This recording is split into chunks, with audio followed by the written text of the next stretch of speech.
I really grew as a person. It was one of the best decisions I've ever made, period. It opened my eyes. It was the most fun I ever had. This is Study Abroad.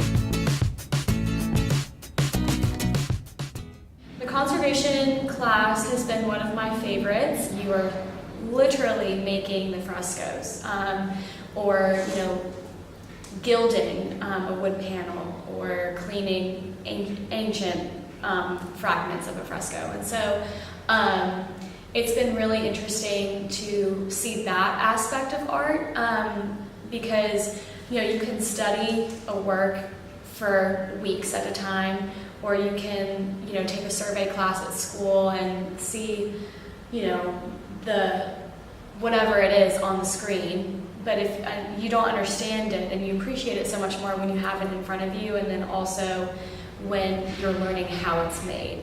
Art history, just going every week to different museums and religion classes, going to different basilicas and meeting with different friars and monks and stuff. Just absolutely fantastic. And I can take a psychology class anywhere, but I can take a history class here and really get in touch, dive into the history. This semester I'm taking a class on the Catholic Church, a class on fascism in Italy. I'm taking a class on Rome and art history and archaeology in general. So it's a lot of just touching on different points of Italian history and culture.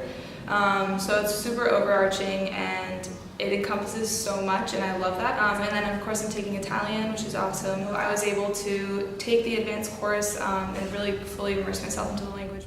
I'm taking theology classes, philosophy classes, language, and a little bit of history as well. So the history is it's all very different for me, but I particularly love the theology and philosophy classes because it's something that I don't have much experience in, and it's nice to be put in an international setting while taking those courses.